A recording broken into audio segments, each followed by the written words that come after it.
A national cry for criminal justice reform. We're sick of dying. We're sick of fighting. We're tired of it. We're sick of being tired. The families of Breonna Taylor and Jacob Blake, united by their pain and passion for change, joined together in Chicago. I refuse to be second and third class, but we're going to stand up and we're going to stand together. Standing alongside civil rights leader Rev.Jackson with the support of elected leaders, vowing to get justice for both families. Case of Louisville, woman shot in her sleep. No charges. Little Jake shot in the back 7 times. Shackled to the bed. I'm going to charge him with kidnapping this children. We're not going to stand for it. We're going to fight for little Jake. We're going to fight for Breonna. The Taylor and Blake families also demanding more transparency and changes to the grand jury process. And with exactly a month to the election, they say the best way to help them is to vote. Trump told his kind to stand back and stand down. And my message for our culture, you need to stand up and stand tall. And make your voices be heard, because the time is now. We must cross the lines that have separated us long enough, come together and join hands and become a mighty fist. We can become this fist that can change those laws, that can make those 2 systems of justice different. Good morning, Attorney Ben Crump. Good morning, Reverend Jesse L. Jackson. I'm so delighted to be with you today. You're our hero. Well, mentor, we're standing on your shoulders, and on behalf of everybody, not just the Omegas, we thank you for your tireless leadership. You're in the best of the John Cochran tradition. Christ occurs, you always, and we appreciate you so much, Ben. Thank you so much, Rev. Where is the Breonna Taylor case now? Reverend Jackson, as you know, America, not just Breonna Taylor's family, was outraged at the results of the grand jury proceedings by Kentucky Attorney General Daniel Cameron when they returned this wanton endangerment charge against the white neighbor's apartment for bullets going into that apartment's walls, but not for bullets going into the black neighbor's apartment that lived above Breonna Taylor, nor for bullets going in Breonna Taylor's apartment, nor, and worst of all, Reverend Jackson, there were no charges, no manslaughter, no wanton murder charges, nothing for the bullets that mutilated Breonna Taylor's body. That's not even a reference to her in the situation. Not once, Reverend Jackson. For 191 days, we chanted from the mountaintop, say her name. And not once in the indictment did this Republican Attorney General mention Breonna Taylor's name. So we wonder what evidence, if any, was presented on Breonna Taylor's behalf in that grand jury proceeding. And that's why we're demanding the transcripts be released. After the club was killed in Minnesota, we went to Minnesota. We met with the county prosecutor. He said, I can't do anything. And the next day it went to Keith Ellison. Keith indicted 4 police officers. Yeah. First time police have been killed, indicted ever for killing a black person in Minnesota. Cameron in Kentucky is the opposite of Keith Ellison. Yeah, he's Mitch McConnell's protege, the Republican Senate leader. I believe a white grand juror sued Daniel Cameron, the Kentucky Attorney General, because he said that he believed it was not appropriate what he thought happened, and he would like to speak publicly, which is something they don't normally allow, because he says that they never got charges recommended against the police officers that killed Breonna Taylor. Cameron said the shooting was justified. To me, that was the ultimate insult. It was justified. It was a slap in the face. It was disrespectful to black women. As we think about the history of how black women have been disrespected in society, in the court of law. So this attempt at the intellectual justification of discrimination by this young black Kentucky Attorney General, who is a Republican, is an insult to black women everywhere.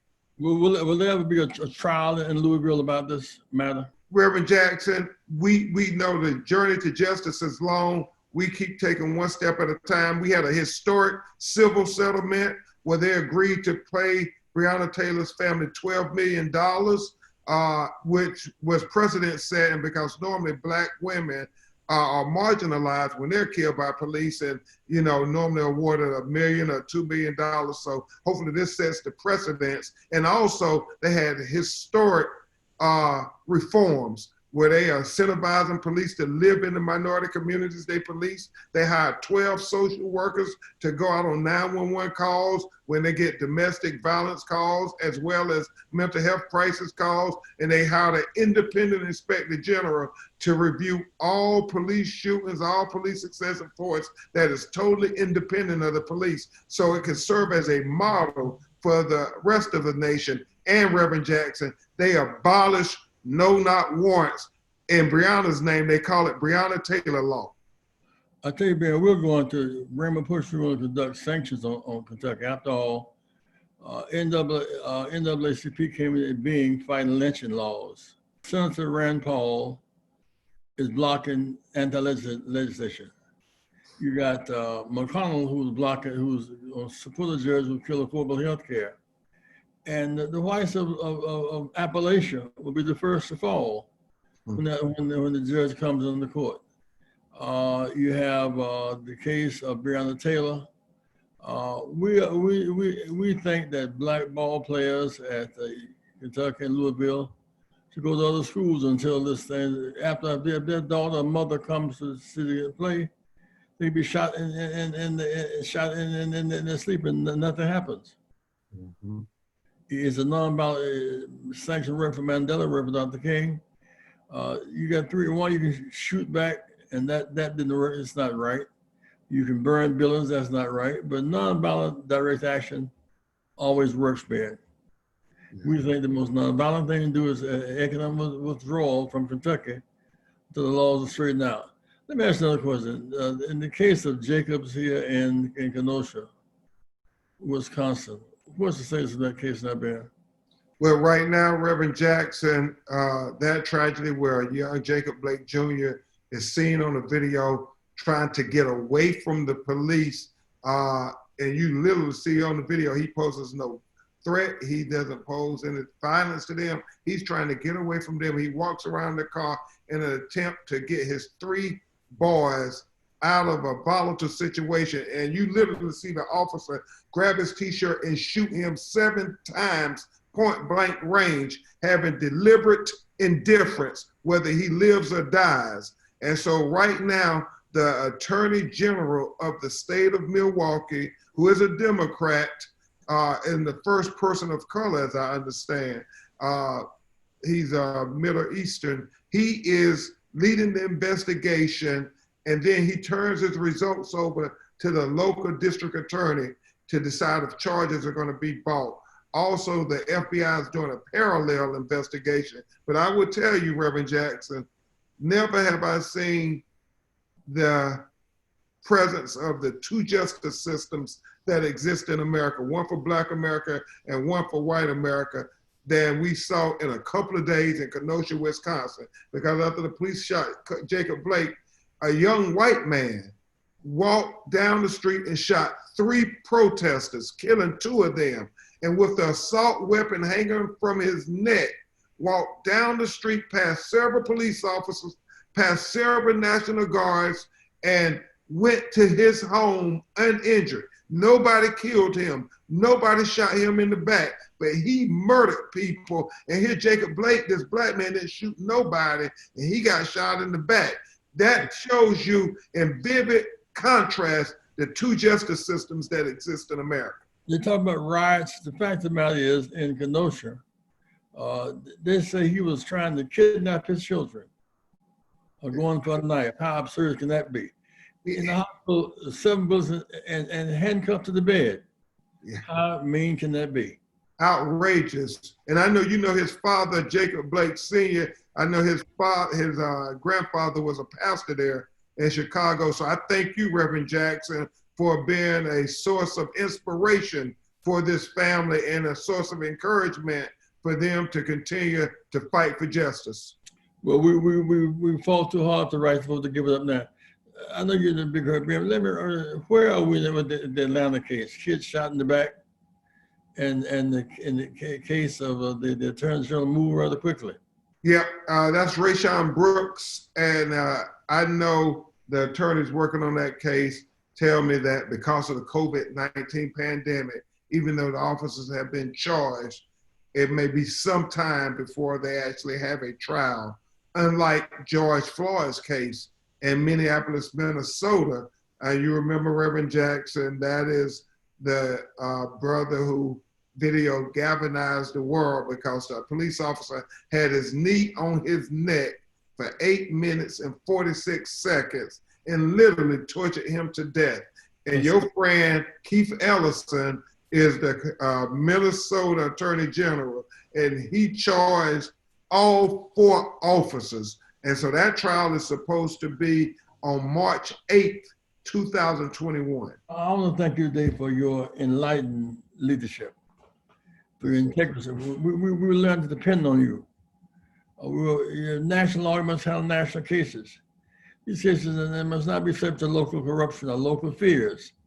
You come in, you finance yourself, you finance your cases. Often people don't know who to turn to, don't have the resources even to file a case. You come in, you provide services, and you provide the startup money if necessary. You're the lawyer's law. We appreciate you so much, man. Hey, God bless you, Reverend Jackson. Keep hope alive and keep leading us. Today we can vote. We have the power. So we the people have the power to vote and change our direction.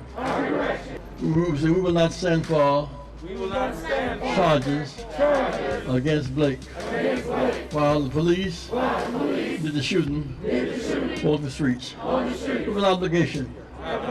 Fight back. Stand up. Stand down. Stand up. Stand down. I am somebody. I am somebody. I am somebody. Respect me. Protect me. Never neglect me. I am somebody. Red and yellow. Brown, black, and white. We're all precious in God's sight. Everybody is somebody. The only justification, looking down on somebody to pick them up. So I am somebody. Through it all, we will not surrender. Keep hope alive. Keep hope alive. Keep hope. Vote. Vote. Vote. Vote. Vote. Vote. Vote. Louder. Vote. Vote.